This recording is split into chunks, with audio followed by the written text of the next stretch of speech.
conviene considerar que la monarquía, como se indicaba al principio de esta explicación, no solamente es una institución extraconstitucional, sino que la monarquía tiene potencialidades para convertirse en un elemento anticonstitucional. Algunos de ellos son los siguientes. En primer lugar, el monarca, como sabéis, es irresponsable.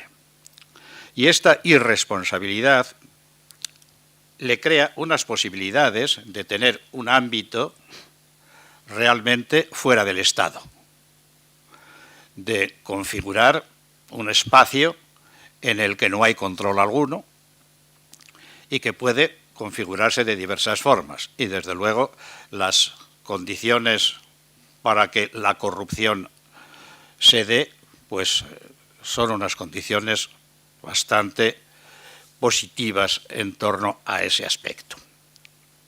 La prueba la hemos tenido bien cerca. Pero es que además, no solamente la irresponsabilidad crea este espacio fuera del Estado, que además, dada la preeminencia que tiene esta figura institucional, es un espacio con bastantes capacidades para ampliarse, sino que es que además va acompañado de algunas competencias genéricas que pueden convertirse en competencias implícitas de notable extensión, dependiendo naturalmente de la personalidad del monarca. Pero cuando se habla de esas cuestiones genéricas de arbitrar o moderar o aconsejar, opinar, como se dice en la Constitución inglesa, realmente quedan indefinidas y pueden ejercerse de múltiples formas. De manera que también hay unas capacidades que, por el hecho de que sean genéricas, no quiere decir que no puedan existir, sino que precisamente dan una amplitud que es realmente mucho más allá de la competencia, porque la competencia, como bien sabéis, es una atribución concreta y taxativa, mientras que esta atribución genérica pues casi está más cerca de la prerrogativa que de la competencia. De forma que ahí, en esta genérica forma de arbitrar, moderar, etcétera, se esconden unas posibilidades competenciales que también están naturalmente exentas de control. De ahí que se haya dicho y se haya invertido la fórmula clásica de Thiers: el rey reina pero no gobierna, del rey no gobierna pero reina, aludiendo a todas estas posibilidades que tiene. Pero habría que señalar también, en tercer lugar, otro elemento, y es que precisamente como el monarca no procede, ni la monarquía no proceden de la política, no proceden del proceso político, puede establecerse perfectamente una compatibilidad entre lealtad monárquica y rechazo del proceso político democrático. Puede establecerse perfectamente una posible relación entre fuerzas políticas no democráticas y la monarquía, sin que ninguna de ellas tenga la legitimidad democrática. Lo que ocurrió en España el 23F de 1981, pues lo puso claramente de manifiesto.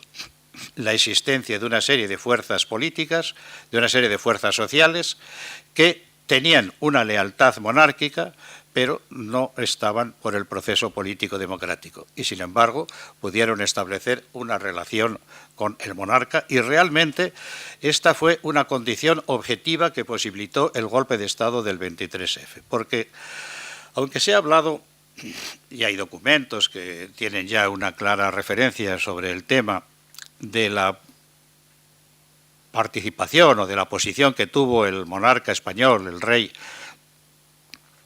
en aquel momento, pero con independencia de la postura personal que tuviera, lo que hay que señalar desde este punto de vista es que la propia existencia, la sola existencia de la monarquía, la sola existencia de este espacio de la no política, posibilitaba ciertamente este movimiento que vinculaba directamente al monarca sin pasar por el proceso político.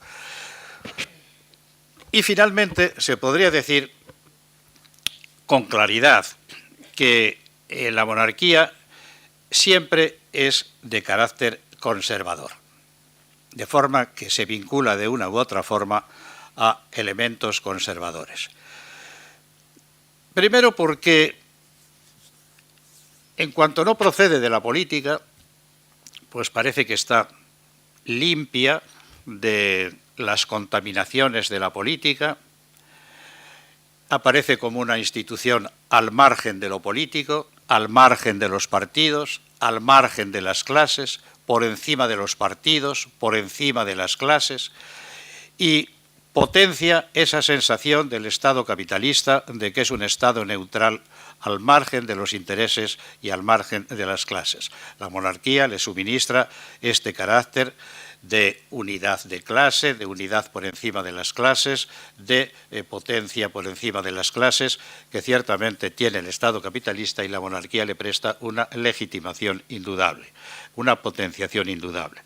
Pero es que además también la propia monarquía, en cuanto a sus formas de justificación, a sus componentes, la tradición, la historia, la sangre, la herencia, se vincula con una serie de elementos irracionales, una serie de elementos simbólicos, una serie de elementos míticos, como es la corona. La corona es la manifestación más clara de lo mítico. Como sabéis, la corona, desde el punto de vista antropológico y desde las viejas culturas, es elemento de la comunicación de lo irracional y racional, de lo trascendente y de lo humano, de lo extrahumano y de lo humano. La corona es el elemento mítico por excelencia que se mantiene.